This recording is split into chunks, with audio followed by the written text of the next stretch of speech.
नमस्कार, आप देख रहे हैं के न्यूज जनहित में आपका स्वागत है। मैं हूं आपके साथ सोनी चौहान। दरअसल प्रदेश के कई गांव के किसानों ने दिल्ली कूच कर दिया है।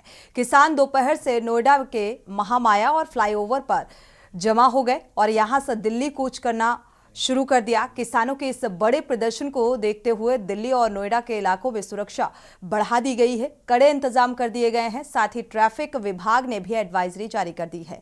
दिल्ली से नोएडा जाने वाली सड़क पर काफी लंबा जाम लगा हुआ है। आम जनमानस को परेशानियों का सामना करना पड़ रहा है और अब सवाल है कि क्या किसान आंदोलन जो है वो फिर चुनाव से पहले परवान क्यों चढ़ रहा है?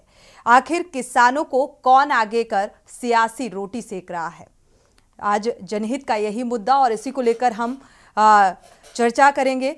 फिलहाल रिपोर्ट दिखाते हैं।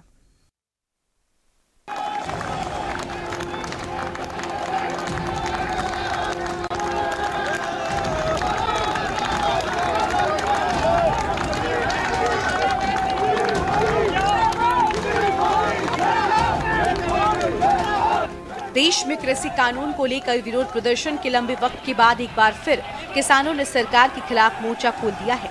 किसानों ने संयुक्त किसान मोर्चा के नेतृत्व में गुरुवार को दिल्ली की ओर कूच किया।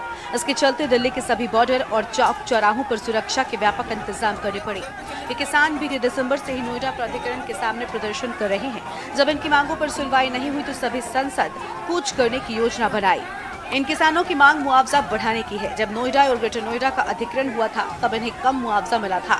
नोएडा और ग्रेटर नोएडा के 24 गांव के किसान भारतीय किसान यूनियन के बैनर तले दिल्ली कूच कर संसद का घेराव करना चाह रहे हैं। इसको देखते हुए अन्य जगहों पर बैरिकेडिंग कर कड़ी सुरक्षा व्यवस्था कर दी गई है। अपनी अलग अलग मांगों को लेकर किसान एक बार फिर सड़कों पर उतर आए हैं। किसानों के इस महाकूच से दिल्ली नोएडा बॉर्डर पर संग्राम मचा हुआ है। दिल्ली नोएडा चिल्ला बॉर्डर पर सुरक्षा बढ़ा दी गई है। नोएडा से दिल्ली जाने वाले डीएनडी चिल्ला और कालिंदी कुंज बॉर्डर पर जाम ही जाम है। संसद की ओर मार्च कर रहे किसानों को दिल्ली के इन्हीं बॉर्डरों पर बैरिकेडिंग लगाकर रोक दिया गया। दिल्ली और यूपी पुलिस दोनों के जवान तैनात हैं। किसानों के दिल्ली कूच को देखते हुए दिल्ली ट्रैफिक पुलिस ने ट्रैफिक को लेकर एडवाइजरी जारी की है। संसद की ओर मार्च कर रहे उत्तर प्रदेश के किसानों को पुलिस ने नोएडा के महामाया फ्लाईओवर के पास रोका है। किसानों की भारी भीड़ दलित प्रेरणा स्थल के पास जमा है। हालांकि पुलिस ने बैरिकेडिंग की मदद से किसानों की भीड़ को कंट्रोल किया हुआ है। बता दें कि दलित प्रेरणा स्थल नोएडा सेक्टर 18 जाने वाली रोड में पड़ता है। ऐसे में सेक्टर 18 से ग्रेटर नोएडा जाने वाले लोगों के लिए जाम की स्थिति बन सकती है। वहीं ग्रेटर नोएडा से दिल्ली या सेक्टर 18 आने वाले लोगों के लिए भी मुश्किल हो सकती है। किसानों की मांगों की बात करें, 1997 के बाद के सभी किसानों को बढ़ी दर से मुआवजा दिया जाए। किसानों को 10% विकसित भूखंड दिया जाए। गांव की आबादी जैसी है वैसी छोड़ी जाए। विनियमितीकरण की 450 वर्ग मीटर सीमा को बढ़ाकर 1000 प्रति वर्ग मीटर हो। भूमि उपलब्धता न होने से पात्र किसानों के 5% आबादी भूखंड भूलेख विभाग में नहीं रोके जाएंगे। गांव में भवनों की ऊंचाई को बढ़ाए जाने की अनुमति दी जाए। 5% विकसित भूखंड पर व्यवसायिक गतिविधियां चलने की अनुमति दी जाए। गांवों के विकास के साथ खेल बजट का प्रावधान किया जाए। गांव में पुस्तकालय बनाया जाए। किसान अपनी मांगों को लेकर लगातार प्राधिकरण के खिलाफ प्रदर्शन में अड़े हैं। अब किसानों के आंदोलन से प्रशासन कैसे निपटता है ये देखने वाली बात होगी। स्पेशल डेस्क के न्यूज इंडिया।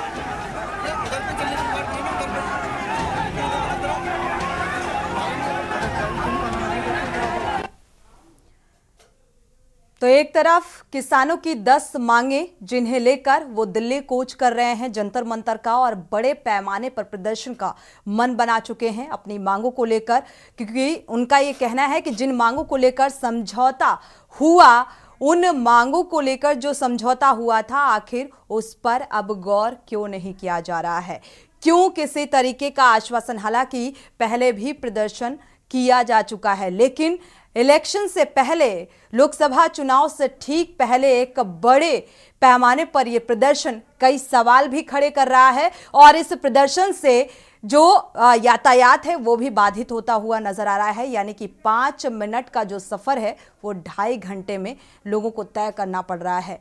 और साथ ही और ज्यादा जानकारी के लिए मुनेंद्र शर्मा का रुख कर लेते हैं। हमारे संवाददाता जुड़ चुके हैं नोएडा से। मुनेंद्र, क्या अपडेट है इस प्रदर्शन को लेकर?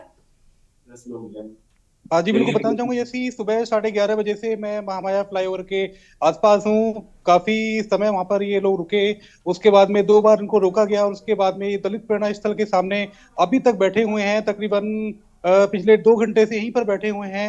बीच में पुलिस ने इनको कोशिश की थी कि बस में बैठा करके इनको गिरफ्तार किया जाए या कहीं छोड़ा जाए, लेकिन अभी स्थिति जस की तस बनी हुई है और ये लोग अभी यहीं पे बैठे हैं। बार बार ये मांग कर रहे हैं कि इनको चिल्ला के आसपास कहीं जगह दी जाए जहां पर अपने धरना प्रदर्शन को ये करें, लेकिन पुलिस की बात ना ये मान रहे हैं, ना ही पुलिस इनको समझा पा रही है। तो बिल्कुल लगातार मुनींद्र, अभी कहा जा रहा गतिरोध है बना कि हुआ है और हालांकि मैं बस दलित में प्रेरणा स्थल भरकर के इन सामने। किसानों को हटाए जाने की भी कोशिश है प्रशासनिक अमले की तरफ से की जा रही है।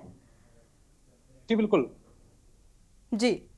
मैं आपको बताना चाहूंगा कि जो ना पुलिस ने 2 बार इनको यहाँ से ले जाने की कोशिश की है, बसों में बैठा के ले जाने की कोशिश की है, लेकिन दोनों बार ही वो नाकामयाब रहे। महिलाओं के द्वारा विरोध किया गया, लोगों के द्वारा विरोध किया गया, उसके बाद फिर ये इनको नहीं ले जा पाए हैं और तब से लोग यहाँ दलित प्रेरणा स्थल के सामने ही बैठे हुए हैं। जी।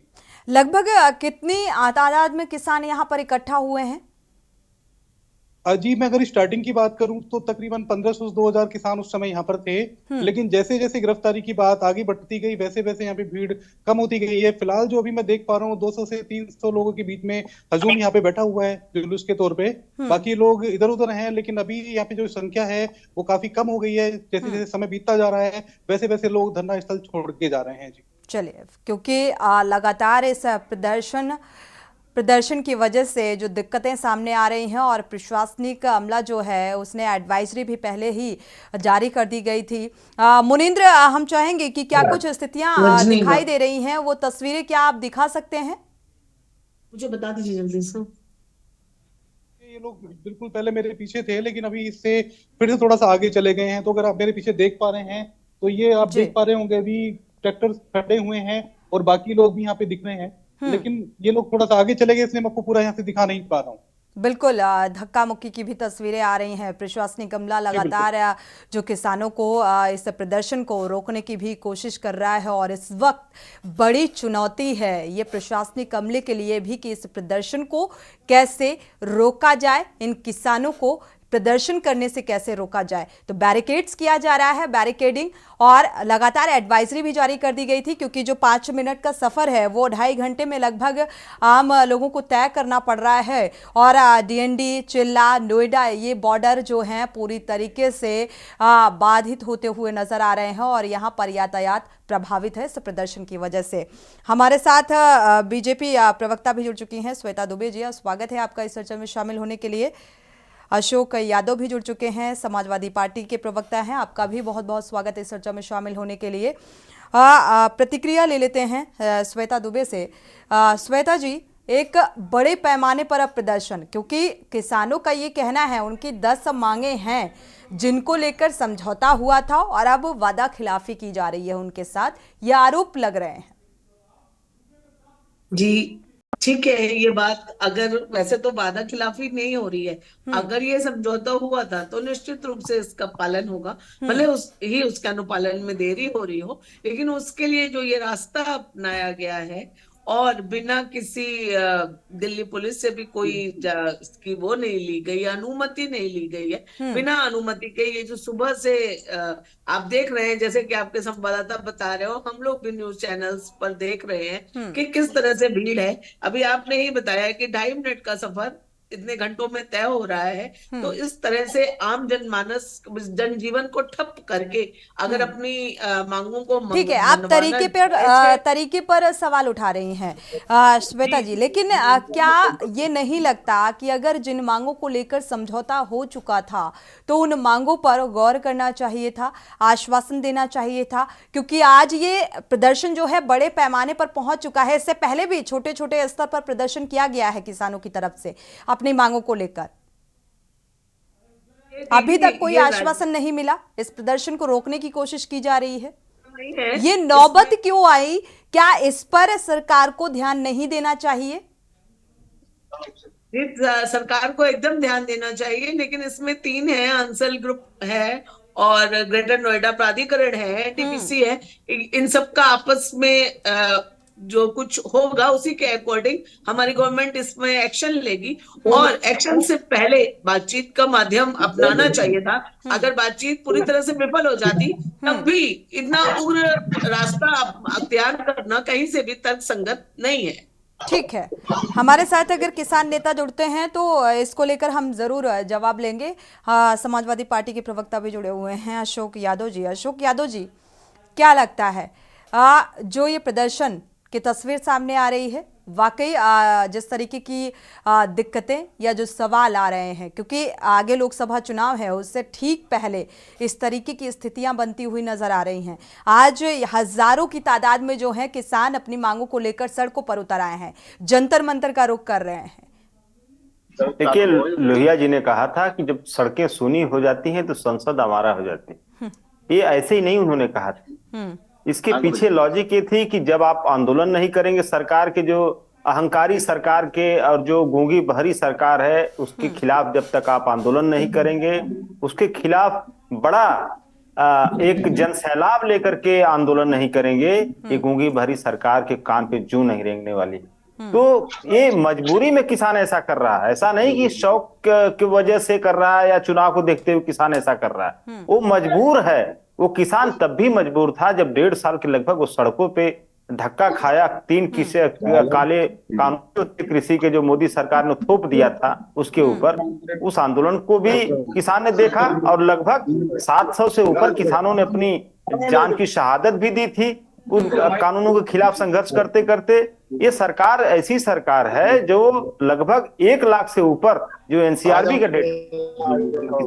डेटा करनी सरकार से आज जाकर और बड़े बेशर्मी से ये सरकार कहती है कि हम किसानों के सबसे बड़े हितैषी हैं, हम 2022 तक किसानों की आय दुगनी कर देंगे। तो देखिए, ये सारी चीजें एक दूसरे के पूरी तरह विपरीत है, जो सरकार कहती है और जो करती है। आज अगर इस ठंडी के मौसम में किसान अगर सड़कों पे उतर रहा है तो वो आज भी मजबूरी है, क्योंकि उसको जो उसकी जो जमीन थी उसका अगर मुआवजा किसान को अगर बात हो गई थी जैसा कि आप बता रही हैं, और उस बात पे अगर पीछे हट रहे हैं लोग, एनटीपीसी या ग्रेटर नोएडा वाले या अंसल वाले, तो कहीं न कहीं इसमें किसानों की क्या गलती? ये तो दूसरे पक्ष की गलती है ना। और सरकार को हर मामले को सरकार सॉल्व करने के लिए आगे आती है। आज जो किसान का मामला है, सरकार क्यों चुप बैठी है? सरकार को एक लिखित में आश्वासन देना चाहिए उन किसान भाइयों को कि हम आपकी मांग से सहमत हैं और आप वापस चले जाइए। किसान भाई क्यों सड़कों पे रहेंगे? लेकिन सरकार को उत्पीड़न करना आता है किसानों का, उनको उनके हित की बात करना सरकार को नागवार गुजरता है। आज किसान अगर अपने हक और हकूक के लिए बात करेगा तो उसके ऊपर देखिएगा लाठियां चलाना शुरू कर देंगे। क्या ये तरीका सही है? प्रदर्शन मुकदमे ला देंगे। जरिए अपनी मांगों को मांगने का ये तरीका सही नजर आ रहा है? देखिए,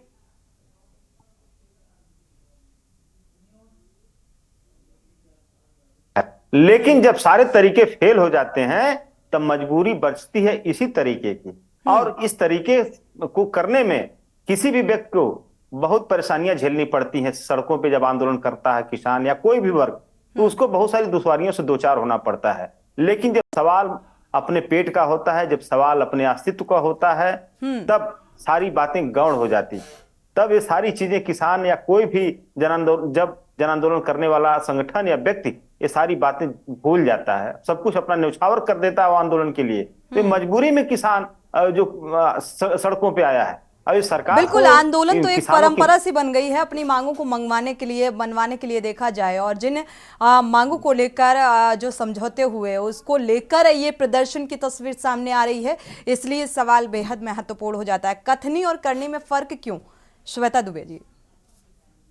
जी, कथनी और करनी में फर्क नहीं है। और मेरे पूर्व प्रवक्ता ने जो सपा से है, उन्होंने भाजपा पर हमलावर होने में कोई कसर नहीं छोड़ी। लेकिन शायद उनको पता नहीं है कि ये जो नोएडा की स्थापना हुई थी, ये 81 गांव की जमीनों को लेकर की गई थी। और ये 1997 से लेकर 2014 तक हुआ था। 1997 के बाद हुए वो हमारी भाजपा सरकार से पूर्व के हैं। तो इसलिए सीधे सीधे सरकार को कटघरे में खड़ा कर देना, मामले की पूरी जानकारी ना होने का द्योतक है। पहले आप पूरे मामले की जानकारी करें सपा प्रवक्ता, फिर वो बताएं। और हमने किसानों के लिए क्या क्या किया है वो एक अलग मसला है, मैं उस पर आज अभी नहीं बोलना चाहती हूँ। बिल्कुल आप लेकिन बोल सकती हैं कहीं ना किसानों कहीं ये के जो लिए, किसान आंदोलन हो रहा किसानों है, के लिए ये समाजवादी पार्टी के कार्यकाल में क्या कुछ स्थिति किसानों की रही, श्वेता जी, क्या कुछ स्थिति तब रही थी और क्या कुछ स्थिति आज है? क्योंकि संघर्ष तब भी किसानों को करना पड़ रहा था, संघर्ष आज भी करना पड़ रहा है, बहुत ज्यादा रियायत इसमें नहीं हुई। हमारे साथ किसान नेता भी जुड़ चुके हैं, मनोज नागर जी, स्वागत है आपका इस चर्चा में शामिल होने के लिए। आपका रुख करेंगे मनोज नागर जी, क्या इस प्रदर्शन के लिए परमिशन ली गई थी प्रशासनिक स्तर पर? अनम्यूट करिएगा। प्रदर्शन की नौबत क्यों आन पड़ी, इसको लेकर आपकी प्रतिक्रिया? अनम्यूट करिएगा मनोज जी, आपकी आवाज नहीं मिल पा रही है।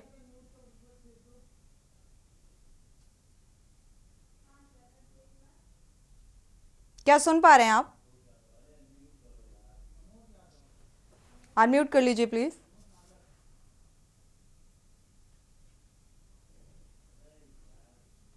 हेलो जी सुन पा रहे हैं जी। प्रदर्शन तक ये स्थिति कैसे पहुंची? सुन पा रहे हैं मनोज जी। इससे पहले भी बहुत बड़ा आंदोलन चला था, अनिश्चितकालीन आंदोलन रहा और किसान दिन रात धूप में बैठा रहा, बारिश में बैठा रहा। उसके बाद अथॉरिटी के साथ एक समझौता हुआ और समझौते के बाद शासन में लटका हुआ है। शासन आज तक उसे लागू करना नहीं चाह रहा। जो पहली सरकारों ने जिन प्रस्तावों को पास कर दिया, इस सरकारों ने आके उसे पलटने का काम किया है। तो क्यों किया गया ऐसा? अभी बहन जी कह रही थी कि हमारी सरकार की नहीं है। जब पहले किसानों को जो रियायत दे दी, जो नियम लागू कर दिए गए, तो इस सरकार में बदलने की क्या आवश्यकता थी? मतलब भारतीय जनता पार्टी ने बदल दिया। ऐसा था कि पहले कुछ चीजें जो पिछली सरकारों में जो प्राधिकरण है वो लागू कर दी गई थी, उसके बाद भी जब ये सरकार आई तो इन्होंने उनको कैंसिल कर दिया गया। और इससे पहले भी किसान काफी लंबे धरने पर रहे हैं, दिन रात के धरने पर रहे हैं। मुझे मनोज जी एक बात समझ में नहीं आई, आपने एक बात कही, श्वेता जी आपका रुख करेंगे। श्वेता जी आते हैं आपके पास। मनोज जी आपने कहा कि भारतीय जनता पार्टी ने जो पहले चीजें थी उनमें बदलाव कर दिया। आप किसानों की हित की बात कर रहे हैं या राजनीतिक पार्टियों के भेदभाव की, या राजनीतिक पार्टियों के किस पार्टी का सपोर्ट कर रहे हैं? मनोज जी ये किस आप किसान की समस्या पर बात कर रहे हैं ना, किसानों की समस्याओं को लेकर या उनकी मांगों को लेकर? हम तो भाजपा को ही वोट दिए जी, भारतीय जनता पार्टी को वोट दिए। मैं ये कह रहा हूं कि जो पिछली सरकारों में नियम लागू कर दिए गए प्राधिकरण द्वारा, उसको इस सरकार पे आने के बाद पलट दिया गया। ऐसा क्यों? जब कोई कानून बन गया, किसान को 10% देना है, 8% देना है, उनकी आबादी छोड़नी है, जब वो सब चीजें लागू कर दी गई तो इन्होंने पलटने की आवश्यकता थी। मैं किसी पार्टी विशेष से संबंध नहीं रखता। मैं किसान को बैठने की आवश्यकता इसीलिए तो पड़ रही है। पहले भी काफी लंबा धरना चला, ठीक है, लेकिन ठीक है, आपकी बात से इत्तेफाक रखते हैं। धरने पे बैठे, उसके बाद एक समझौता हुआ। ठीक है, जो आपकी बात से इत्तेफाक रखते हैं कि भाई पूर्ववर्ती सरकार में जो कानून पारित किया गया उसे अभी क्यों बदल दिया भारतीय जनता पार्टी की सरकार है और क्यों बदलाव किए गए उन नियमों को लेकर? आपका ये सवाल। कह रहा हूँ भारतीय जनता पार्टी को वोट नहीं दिया किसानों ने। भाई सांसद कौन है भारतीय जनता पार्टी का? विधायक कौन है भारतीय जनता पार्टी के? जिला अध्यक्ष चेयरमैन कौन है भारतीय जनता पार्टी का? तो क्या जनता ने वोट नहीं दी? सब जनता ने उनको वोट दी है। अब मांगने किससे जाए? ठीक है, तो इतनी लेट लतीफी क्यों प्रदर्शन को लेकर? नहीं, लेट लतीफी नहीं है, पहले भी आंदोलन चला था। इससे पहले भी आंदोलन चला है। 1.5-2 महीना लगातार दिन रात, 4.25 महीने लगातार आंदोलन चला है। वो दिन रात उस पर धूप और बारिश में रहे हैं। चलिए, अब आदमी इस प्रदर्शन को लेकर मनोज जी, इस प्रदर्शन को लेकर क्या प्रशासनिक स्तर पर परमिशन ली गई थी? जो यहाँ का स्थानीय व्यक्ति है, उसके बच्चों को रोजगार नहीं मिलता, उसको आबादी नहीं छूटती, वो कहाँ जाए? उनका क्या गुनाह है कि उन्होंने जो एनसीआर में जो जन्म ले लिया, और एनसीआर में जो लोग रहे हैं वैसे ना, इन्होंने बहुत कुर्बानी दी है, इन्होंने अंग्रेजों के साथ युद्ध लड़े हैं, अपने परिवार खपाए हैं, उसके बाद एनसीआर में रहना मिला है, उसके बाद उनकी जमीन छीन ली गई औने पौने दामों में। अब वो आप अपनी आबादी की जमीन मांग रहे हैं, रोजगार मांगते हैं, तो उनको दिया नहीं जाता, उन पर लाठियां बरसाई जाती है, उनको जेल भेजने का काम किया जाता है। आज भी जब मार्च था दिल्ली के लिए, जगह जगह भी हमारे पदाधिकारी हैं या जो किसान नेता हैं, उनके घरों पे पुलिस की छावनी बना दी गई है।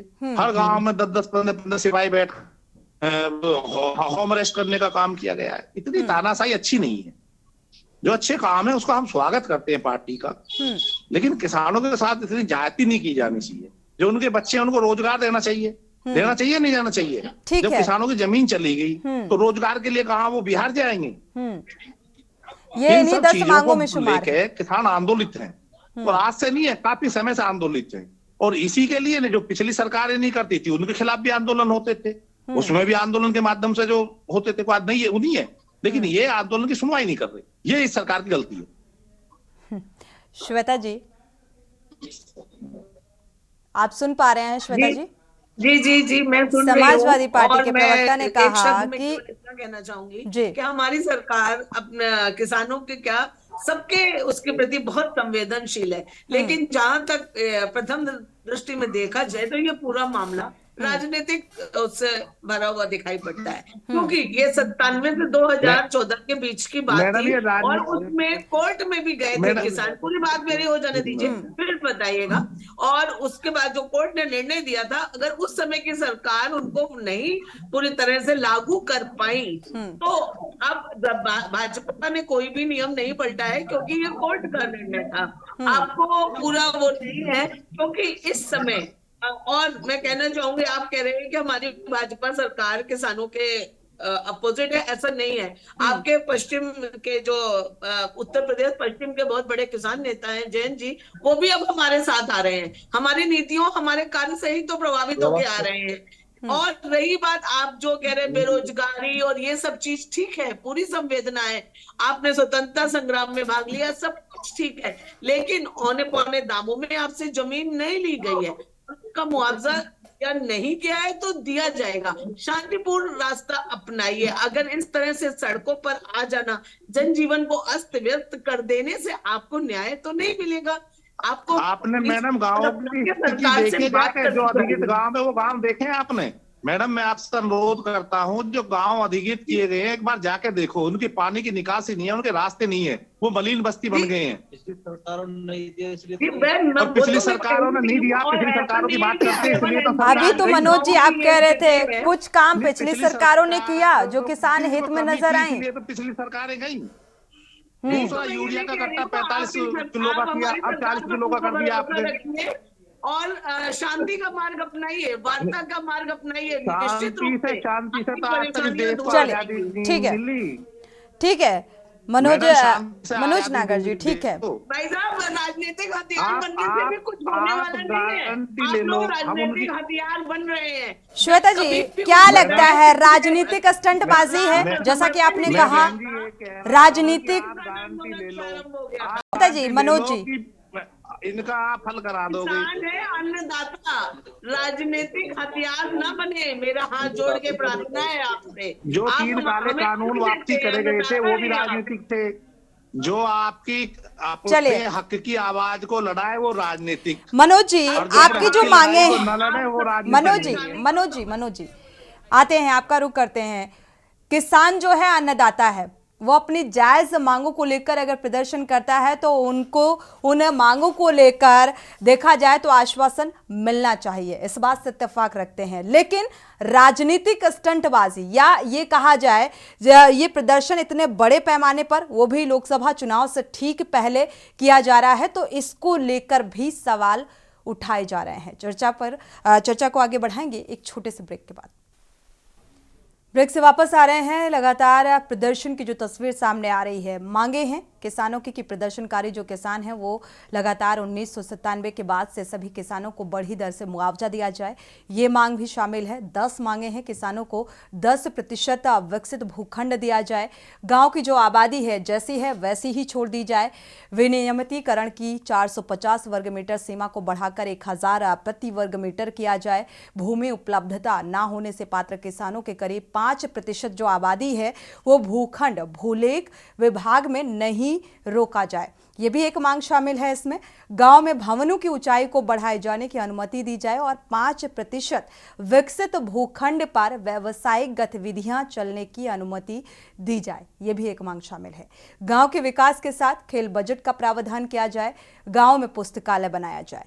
और इन्हीं मांगों को लेकर समझौता हुआ था और अब वादा खिलाफी कर रही है सरकार। ये आरोप है किसानों का और इसीलिए जंतर मंतर के लिए कूच किया जा रहा है। लेकिन इस प्रदर्शन के बीच जो आम जनमानस है वो फिलहाल उसको कई तरीके की दिक्कतों का सामना करना पड़ रहा है। यातायात बाधित होता हुआ नजर आ रहा है और बड़ी चुनौती है प्रशासनिक अमले के सामने इस प्रदर्शन को संभालना।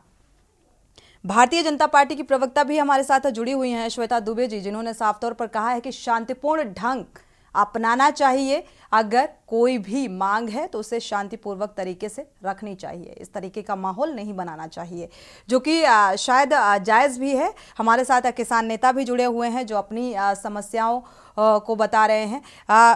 इस बात से इत्तेफाक रखते हैं क्या मनोज नागर जी कि शांतिपूर्ण तरीका एक बेहतर तरीका होता है अपनी बात को रखने का, या फिर हर एक मांग को लेकर प्रदर्शन ही किया जाए? ये जरूरी तो नहीं। हेलो जी, सुन पा रहे हैं मनोज जी। मैं ये कह रहा हूँ कि शांति पूर्वक ही तो रखा गया था और ये शांति पूर्वक ही अपनी मांगों के लेके जो दिल्ली के लिए कूच कर रहे हैं। जो जा रहे हैं लोग वो शांति पूर्वक ही तो जा रहे थे। 4.25 महीना शांति पूर्वक ही अथॉरिटी के गेट पे लोग बैठे थे। लगातार तीनों अथॉरिटियों पे धरने चल रहे हैं, लगातार चल रहे हैं। जब कोई सुनवाई नहीं करता तो आपको क्या करे? जब किसान हजारों की तादाद में सड़कों पर उतर आएगा तो आप समझ सकते हैं लोकेले रहने वाले लोगों के लिए कितनी बड़ी समस्या बन जाती है। इस तरीके का प्रदर्शन कितनी बड़ी समस्या पैदा कर देता है। जो तस्वीरें भी सामने आए, डीएनडी है, चिल्ला है, नोएडा, ये बॉर्डर पूरी तरीके से, क्योंकि हजारों की तादाद पर यहाँ किसान पहुंच रहे हैं प्रदर्शन में शामिल होने के लिए, तो ये वाकई दिक्कतें सामने आ रही है। हमारे संवाददाता भी जुड़े हुए, एक बार अपडेट ले लेते हैं, इसके बाद सपा प्रवक्ता का रुख करेंगे अशोक यादव जी का। इसके जिम्मेदार कौन है? इसके जिम्मेदार है भी तो प्रशासन और शासन ही है। मगर समय पे किसानों की मांगों को मान लिया जाए तो इसकी आवश्यकता ही नहीं पड़े। श्वेता जी से जवाब ले लेते हैं। जी श्वेता जी, शांतिपूर्ण ढंग से बात की गई थी लेकिन जब सुनवाई नहीं हुई तो ये रुख अख्तियार करना पड़ा, ये रास्ता अपनाना पड़ा। शांतिपूर्ण ढंग से बात की गई थी। ये 1997 से 2014 के बीच का मामला मैंने बताया तो, और उस समय इसको क्यों नहीं लागू किया गया, इसके पीछे क्या मंशा थी? अब तो इसमें कुछ सुधार करके नई समिति बननी चाहिए। देखिए, बिना बातचीत के कोई भी मुद्दा हल नहीं होने वाला है। और आप अपने किसान भाइयों से ये आग्रह कीजिए कि वो शांतिपूर्वक बैठे और आप लोग, कुछ लोग, चुनिंदा लोग सरकार से बात करें। और मैं आपको विश्वास दिलाती हूँ, मैं तो बहुत छोटा नुमाइंदा हूँ अपनी सरकार का, लेकिन हमारी सरकार संवेदनशील है और आप लोग तो अन्नदाता है। अगर हम आपकी बात नहीं सुनेंगे तो हम खाएंगे क्या? इसलिए आपकी तो समस्या है, हमारी समस्या है, और आपकी समस्या दूर करना सबसे प्रथम कर्तव्य है हमारा। लेकिन आप इसको बातचीत के जरिए हल करने की कोशिश कीजिए। अगर आपको लग रहा है कि इससे पहले, चलिए मनोज जी से भी इस बात का जवाब लेंगे श्वेता जी कि 2014 से पहले आखिर इस पर क्यों नहीं गौर किया गया। समाजवादी पार्टी के प्रवक्ता भी हमारे साथ जुड़े हुए हैं, इनसे भी प्रतिक्रिया लेंगे इस बात को लेकर कि 2014 से पहले क्यों नहीं अमल में लाया गया और अब आखिर क्यों इतने बड़े पैमाने पर प्रदर्शन किया जा रहा है। इसको लेकर जवाब लेंगे दोनों मेहमानों से। एक बार रुख कर लेते हैं अपने संवाददाता का, मुनेंद्र शर्मा जुड़े हुए हैं।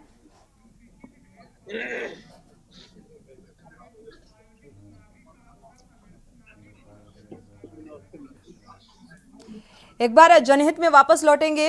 उत्तराखंड का रुख कर लेते हैं। यूसीसी लागू किए जाने को लेकर, विधेयक का पास हो जाने को लेकर अभिनंदन कार्यक्रम का आयोजन किया गया है। इसी बीच उत्तराखंड के सीएम पुष्कर सिंह धामी क्या कुछ कह रहे हैं, सुनाते हैं आपको।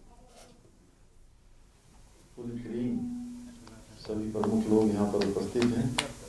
इस कार्यक्रम में हमारे इस राजपुर क्षेत्र के बहुत वरिष्ठ और लोकप्रिय विधायक आदरणीय खजानदार सिंह, कार्यक्रम के संयोजक भाई सिद्धार्थ अग्रवाल जी और विभिन्न समाज से हमारे आज इस कार्यक्रम में जिन लोगों ने हम सब का यहाँ पर आकर मेरा विशेष रूप से आज जो उत्साहवर्धन किया है, हम सबको ऊर्जा देने का काम किया है। इस कार्यक्रम में सिख समाज के अध्यक्ष आदरणीय सरदार गुरबख्श सिंह जी, गोरखाली सुधार सभा के अध्यक्ष आदरणीय श्री पदम सिंह थापा जी, निवर्तमान मेयर भाई सुनील उनियाल गामा जी, व्यापार मंडल के अध्यक्ष श्री विपिन नागलिया जी, स्वर्णिम उत्तराखंड परिषद के सह अध्यक्ष संयोजक श्री विनय रोहिला जी, अध्यक्ष वैश्य समाज महासचिव इंडस्ट्री एवं हमारे बहुत वरिष्ठ नेता आदरणीय अनिल गोयल जी, अध्यक्ष गढ़वाल महासभा श्री रोशन दसवाना जी, अध्यक्ष गढ़वाल घाट मंडल श्री सुंदर सेमवाल जी एवं यहाँ पर श्री ओबराय जी, राकेश ओबराय जी एवं मंचासीन हमारे सभी हमारे वरिष्ठ जन, मेरे सामने बैठे हुए विभिन्न संगठनों से समाज के विभिन्न क्षेत्रों में अपनी सेवाएं देने वाले सभी आदरणीय भाइयों एवं बहनों, यहाँ उपस्थित बड़ी संख्या में हमारी मातृशक्ति है, नौजवान हैं, बड़े। तो यूसीसी विधेयक का पास होने पर आप देख पा रहे थे इस कार्यक्रम का नागरिक अभिनंदन कार्यक्रम आयोजित किया गया। पुष्कर सिंह धामी को आप सुन पा रहे थे, उत्तराखंड के सीएम। और उत्तराखंड पहला राज्य बन चुका है जहां पर यूसीसी विधेयक का पास किया गया। अब इसे देश में लागू करने की मांग जोरों से उठाई जा रही है। वापस लौटते हैं जनहित में। हमारे खास मेहमान लगातार जुड़े हुए हैं। मुनेंद्र का एक बार रुख कर लेते हैं, अपडेट ले लेते हैं। मुनेंद्र, फिलहाल डीएनडीए और चिल्ला और नोएडा बॉर्डर की क्या कुछ स्थितियां सामने आ रही हैं? बताना चाहूंगा कि अगर डीएनडी की बात करें, डीएनडी की एक लाइन चालू है, एक लाइन पूरी तरीके से जो डीएनडी पे जाती है बंद है। इसके अलावा अगर बात करें नोएडा की, बाकी नोएडा की वातावरण पूरी तरीके से जाम है। की बात करें, नोएडा एक्सटेंशन पूरी तरीके से जाम है क्योंकि काफी मार्गों को डाइवर्ट किया गया था, काफी सड़कों को डाइवर्ट किया गया था। लोग घूम फिर के, मतलब जो आधे घंटे का रास्ता था 3 से 4 घंटे, कई बार 5 घंटे भी लग रहे हैं। कुछ मेरी बात हुई कुछ लोगों से जो कि सुबह 12 बजे निकले हैं और अभी तक भी वो नोएडा को क्रॉस नहीं कर पाए हैं। जाम की बुरी स्थिति है अभी भी। और अगर बात करें धरना स्थल की, तो मैं दलित प्रेरणा स्थल के बिल्कुल सामने हूँ और अभी मेरे पीछे अभी भी स्थिति जस की तस बनी हुई है। अभी भी किसान धरने पे बैठे हुए हैं। पुलिस लगातार प्रयास कर रही है कि उनको वहां से हटाया जाए और ये पूरी लाइन महामाया से लेकर के और डीएनडी तक पूरी तरीके से बंद है। जी चलिए, तो फिलहाल ये रोड है जो पूरी तरीके से बंद है क्योंकि हजारों की तादाद में जो किसान हैं वो धरने पर बैठे हुए हैं। अशोक यादव जी का रुख कर लेते हैं। अशोक जी, 2014 से पहले अमल में क्यों नहीं लाया गया, ये सवाल बेहद महत्वपूर्ण है। देखिए, 2000 के पहले जो भी सरकारें थीं उसके वो सरकारों के खिलाफ भी तो आंदोलन प्रदर्शन हुए हैं। अगर किसान भाई हमारे, अगर उनकी किसी मांग को अगर उस तत्कालीन सरकार ने नहीं मानी है, तभी किसान भाई ने इस तरह से आंदोलन भी करने काम। ऐसा तो है नहीं कि आंदोलन आज नए में शुरू हुआ मोदी सरकार में या योगी सरकार में, आंदोलन तो पहले भी होते आए हैं। तो आज अगर किसान भाइयों की, जो कि अभी किसान नेता हमारे साथी कह रहे थे नागर जी, कि इसके पूर्ववर्ती सरकारों ने जो राहत दी थी किसान भाइयों के लिए, इस सरकार ने उसको वापस ले लिया। तो ये काम अगर योगी सरकार कर रही है तो आंदोलन किसके खिलाफ होना चाहिए, ये सवाल उठता है। अभी हमारी बहन जो भाजपा की प्रवक्ता कर रही थी, आप अन्नदाता हैं और एक तरफ अन्नदाता बता रहे हैं, दूसरी तरफ कह रहे हैं कि ये लोग राजनीति कर रहे हैं। आप ही बताइए कि हमारे 700 किसान साथी जो कृषि के जो काले कानून थे उनको वापस करवाने के लिए 700 साथियों ने शहादत दी थी। तो ये क्या राजनीति चमकाने के लिए 700 लोगों ने अपनी जान दी थी? ये कैसी आप बात कर रही हैं? मतलब इस तरह का असंवेदनशील बातें अगर हमारी बहन इस तरह से कर रही हैं तो कहीं ना कहीं हमारे किसान भाइयों के आंदोलन को मतलब एक तरह से अपमानित करने काम में कर रही हैं। कोई आंदोलन करता है तो अपनी जायज मांगों को लेकर के करता है। आंदोलन करने वाले नहीं, सवाल तरीके को लेकर जिस उठाए तरह जा से रहे हैं अशोक जी, असंवेदनशीलता दिखा रही सवाल सरकार, तरीके को लेकर उठाए जा रहे हैं। दिखाई थी मोदी सरकार, तो ये सारी बातें हो रही हैं एक राजनीति चमकाने के लिए नहीं हो रही।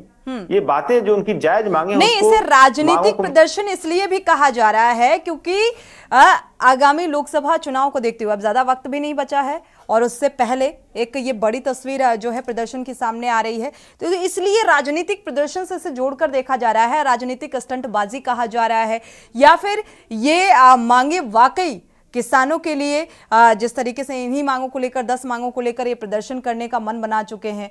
पहले भी प्रदर्शन किया गया, उसके बाद शांति और फिर एक बार प्रदर्शन। क्या ये तरीका सही है? तरीके को लेकर भी सवाल उठाए जा रहे हैं।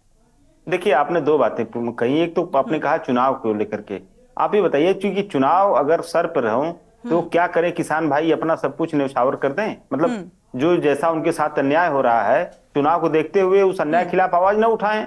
अगर ऐसी बात है तो चुनाव तो ठीक है, चुनाव होने वाला है, लेकिन इस चुनाव में भी अगर सरकार सोचती कि इसका चुनाव में हमें नुकसान होगा, नुकसान को भी देखते हुए अगर सरकार इनकी जायज मांगों को मान लेती तो आज किसान भाई सड़क पे नहीं होते। तो इस ठंड के मौसम में अगर अपना घर बार छोड़ करके मुकदमा झेल रहे हैं, पुलिस की लाठी खा रहे हैं, तमाम तरह के मतलब प्रताड़ित हो रहे हैं, तो कहीं न कहीं से आहत है वो कि उनकी जायज मांगों को अगर सरकार नहीं माने तब वो मजबूरी बस है वो। और इसको अगर भारतीय जनता समाजवादी पार्टी के कार्यकाल में किसानों की स्थिति क्या रही है वो भी सभी जानते हैं, मुझे लगता है अशोक जी। और ऐसा नहीं है कि प्रदर्शन की ये पहली तस्वीर सामने आ रही है। हमारे कार्यकाल में नारा था कि रोटी कपड़ा सस्ती हो, दवा पढ़ाई मुफ्ती हो। नेताजी ने नारा दिया था और हमेशा नेताजी किसानों के लिए आजीवन संघर्ष करते रहे। उन्होंने, मैं आपको एक बात बताऊं, जिस तरह से भारतीय जनता पार्टी, और आपने कहा ना कि हमारे सरकार में किसानों के लिए क्या हुआ, हम लोगों ने किसानों के लिए कभी उनकी यूरिया की खाद से 10 किलो यूरिया चोरी करने काम नहीं किया था। हमने किसानों के लिए इतने ज्यादा, सबसे ज्यादा आपको याद होगा कि हमने पूर्व में जाएंगे तो बात दूर तक जाएगी अशोक जी, कोई बात नहीं, क्योंकि अब ज्यादा समय भी नहीं है चर्चा का। मनोज नागर जी हमारे साथ जुड़े हुए हैं, किसान नेता। मनोज जी, अगर प्रदर्शन जिस तरीके से अब अपनी मांगों को प्रदर्शन के जरिए उठाया जा रहा है किसानों की तरफ से, अगर किसी तरीके का कोई आश्वासन नहीं मिलता है तो अगला कदम क्या होगा? अनम्यूट करिएगा।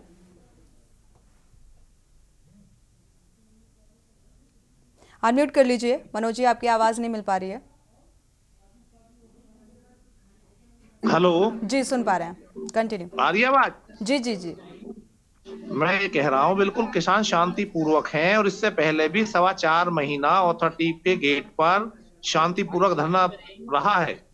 किसानों को कई बार जेल भेजने का काम प्रशासन ने किया है, और जो किसान कोई अपनी मांग मांगे तो उसको राजनीति से प्रेरित बता देते हैं। 13 महीना दिल्ली में काले कानूनों को वापस करने के लिए बैठे, वो भी राजनीति से प्रेरित था।